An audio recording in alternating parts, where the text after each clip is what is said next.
I really like the Dualtron Victor. It is by far the fastest and most fun scooter I own. It was the first scooter in a while that I purchased out of pocket and wasn't sent to review, and I'm genuinely happy I bought it. So do I think you should buy one? Maybe. The Victor is far from perfect, especially given its hefty $2,700 price tag, and there are some things you should know about the scooter before you consider buying one. Giving my first impressions video a watch if you haven't already is advisable, so check that out first if you want. Since my first impressions video, I've made a lot of changes to this scooter. All of the changes were made in response to issues I had with the Victor, so let's quickly go over the changes and the reason why I made each change so the rest of my review has some context. First, the folding handlebars that the Victor came with did not sit perpendicular to the scooter. They came installed at an angle with the left side of the handlebars angling towards me a bit. It wasn't anything extreme, but there was no easy fix as it clearly was a small manufacturing error that caused it. Prior to receiving the scooter, I had already decided that I was probably going to install an adapter so I could put my own non-folding handlebars on the scooter. The error just ensured that this was one of the first things I did. The solid bars give me a bit more confidence on the scooter and also give me more handlebar space for mounting lights or a phone mount. I also installed some new locking handlebar grips as the ones the Victor came with weren't my favorite. The adapter and the bike stand also give me future flexibility to potentially install wider or higher quality handlebars than the one I have on right now. I went with the second tallest adapter on the Minimotorz website and filled in the space below with the spacers off of Amazon. Also, a side note, links to everything I mentioned will be down in the description. The second issue I immediately had was a lack of space on the riding platform. The deck on the Victor is a lot smaller than I thought it would be, and I found my back foot constantly slipping off the back. Minimotorz sells a handle that attaches to the rear of the platform so that you can use it to rest your rear foot on or stop your rear foot from sliding off, so I bought and installed that. Riding was immediately more comfortable with a place to rest my rear foot, so I was pleased with that upgrade. The handlebar swap and the handle install make it impossible to clip the handlebars down when folded, but you can kind of wedge the bars against the handle to keep the stem and handlebars from moving around too much. The handle does offer the big upside of making it really easy to carry the Victor, whether folded or unfolded. I got 2 flat tires on 2 separate inner tubes, both on the rear tire in the first week of riding. As I mentioned in my first impressions, I had an extremely difficult time getting the wheel off of the scooter to change the inner tube, and having to do that twice in a week just about sent me over the edge. A number of you pointed out in the comments that removing the swing arm actually makes it a lot easier to change the tire or inner tube. While that is now true, the first time I did it, it was almost as equally frustrating as the other method because the mudguard keeps the swing arm from coming off, and the mudguard screws are almost entirely inaccessible with the wheel on. So, I still had to almost completely remove the wheel from the scooter to get to the mudguard screws. And the hex keys I have are an awkward length for reaching the screws, so it took me almost an hour to finally get the mudguard and swing arm off. I decided to leave the mudguards off, and now it's fairly easy to pull the swing arm off, but that first time was a doozy. I also decided to switch to tubeless tires to try and help with the constant flats. The ones that are available from Minimotorz that fit the Victor are the Dualtron 3 tubeless tire and rim setup. As you see, the Dualtron 3 tires are smaller in diameter and width. If you saw my update video, then you saw my reaction to installing the first one. Yeah, the tubeless pneumatic tire feels really good so far. Swapping just the rear tire didn't feel too different, but the difference is definitely noticeable now that both are swapped. The thing that the stock Victor tires had going for them was the ride comfort and grip on the turns. I really liked the way the stock Victor tires felt, and it's a shame that they don't come tubeless.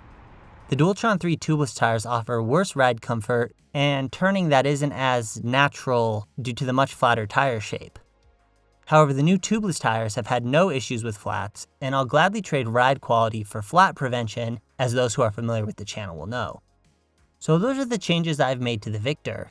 In total, I spent around, $500 just to get the scooter to the point where I like it and want to ride it. And that, in essence, is the story of the Victor.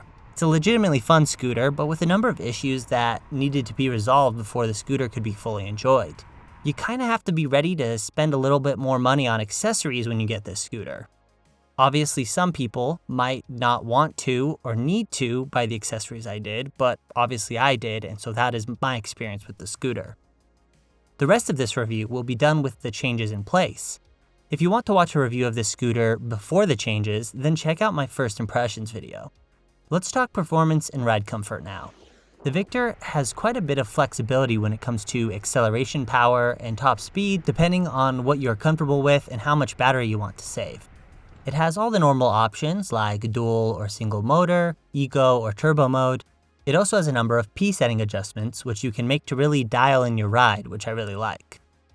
When I first got the Victor, I dialed up all the settings and the scooter was impressively fast and a little bit scary off of the line, so I dialed it back to have much more gentle acceleration. Since then, I have gotten more used to the Victor and have ridden the Storm, which had a whole nother level acceleration, so I redialed all the settings up and the Victor is a ton of fun in max speed and acceleration settings. If you pick one of these up, I would suggest leaving the settings at default at first, but don't be afraid to crank them up as you get more comfortable riding, because the Victor can really cook. As far as max speed goes, I have gotten up to around 50 miles per hour, but it doesn't go that fast without some downhill or a tailwind. The scooter comfortably sits around 40 to 45 miles per hour, which is an extremely fun speed to be able to cruise at. The Zoom hydraulic brakes have worked well, and I'm currently running the Victor with the electronic braking completely disabled. The brakes alone have been plenty to stop the scooter quickly and allow good control over the scooter. The electronic braking, even at the lowest level, is way too strong and engages with even the slightest touch of the brake levers, so it makes braking awkward. The scooter feels like it wants to throw you off with the electronic braking. I would suggest disabling it when you get the scooter. I'd rather change the brake pads more often than have the scooter constantly trying to throw me over the handlebars when I brake. I did also give the ABS a try. Okay, here's first run out with the anti-lock brake system running. Try not to go too fast here, give it a try. Oh yeah, huh.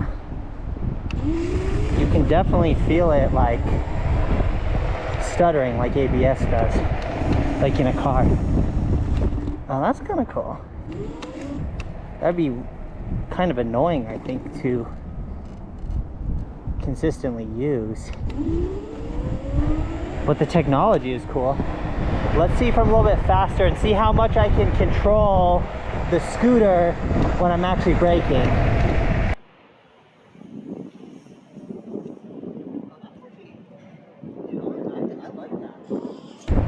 You actually have a really, like, you can completely control the scooter while you're braking. So it's kind of a cool feature and could make obstacle avoidance easier, but the rattling when stopping is a little annoying. The jerky stopping could also potentially cause issues with long-term quality if parts are constantly rattling around. Otherwise, the ABS functions like it's supposed to and is a pretty sweet option to have. Moving on to ride comfort, I already mentioned that the ride comfort is a lot better with the stock tires than with the tubeless tires. The suspension is a little stiff in my opinion, but it hasn't had any issues handling bumps. You can theoretically switch out the suspension cartridges for softer ones if you want to spend the money on those and can find them available, but the stock suspension does the job just fine in my opinion. The Victor is very clearly a road scooter, and I really wouldn't even consider taking it off-road other than light dirt roads. Riding platform size is quite small, but this scooter is clearly designed to be more portable and compact than other Dualtron models. I will talk portability more a bit later. Unless you have a riding position that doesn't require a lot of platform space, I would say you should definitely look into getting the rear footrest handle thing. Stock handlebar height is a bit low. As I mentioned, I bought the adapter that matched the stock handlebar height, but I probably should have gotten the one that was a little bit taller. Having the handlebars low so people of all heights can lean over the bars while accelerating does make sense, but I would like them maybe an inch higher for a bit more comfort while riding. I am 6 foot, 6'1" for reference. Stock handlebar width is pretty good, and actually the new handlebars I installed are the same width as the normal bars, and I don't feel any strong desire to switch to wider bars. Normally I like a bit more width on handlebars for better control and stability, but the Victor bars work well enough for its size and speed. The stem of the Victor is quite solid and I've had no issues with it. It does have quite a bit of flexibility and it felt a bit strange when first riding the Victor, but now I kind of like the flex Flexibility also theoretically means less likelihood for the stem to snap. Overall, the Victor does feel nimble and fast thanks to its reasonable weight. Carving and turning feels great, and the speed and acceleration is really all I could want in a scooter. This is the big reason I like the scooter so much. Actually being on the scooter riding it is very enjoyable. One of the big appeals of this scooter for some people could be how relatively portable the Victor is. A ton of performance in a reasonably sized and weighted package can be hard to resist. Let's look at what the Victor does well on the portability side of things. The stock Victor can be folded down quite small thanks to the folding handlebars, and the scooter has a short enough wheelbase to fit in the trunk of a car. Even with swapped handlebars, I was very close to getting it in the trunk of my sedan. This would easily fit in any sort of SUV or hatchback, even with swapped bars, and the Victor can still fit on the rear seat of my car without issues. At 73 pounds, the Victor is no lightweight, but still manageable enough and lighter than expected given its specs. Now just to cover a few of the smaller features of the Victor that I want to draw attention to. First, the lights on the Victor are fully color customizable with this remote. I haven't played around with it too much, but I haven't seen this on a scooter before, so it's pretty cool for those who want to customize their Victor around a certain color or theme. If you're riding at night with this scooter, then you really want to get your scooter set up with an extra light. Mounting a light on the stock bars can be hard with the minimal extra space they give you, so you might have to buy yet another accessory and get this kitty bar for 80 bucks. Charging the Victor with the included charger takes a ridiculous amount of time, like 20 hours from a fully depleted battery. The fast chargers are really expensive, so I never ended up buying one. If you use the battery fully on a regular basis and need to charge overnight, then you'll need to find a fast charger or at the very least a second charger to utilize the second charging port. This scooter retails at $2,700, which really is a ton of money, but let's break down what could potentially make this scooter worth that money. Speeds of up to 50 miles per hour are hard to find in scooters cheaper than this. Dualtron has a reputation for speed and quality, so you are to some extent paying for the brand. The Victor offers better specs than the Dualtron 3, which is more expensive, and the Dualtron does it in a smaller, lighter package.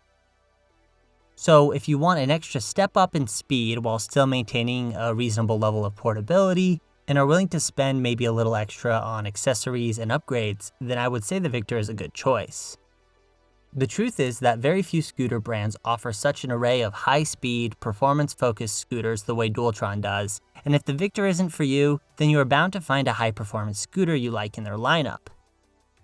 Thanks for watching this in-depth look at the Victor. Be sure to check it or any of Minimotor's other scooters out at the link below. Get subscribed if you aren't already to be the first to see new electric scooter content, and I'll see you in the next one.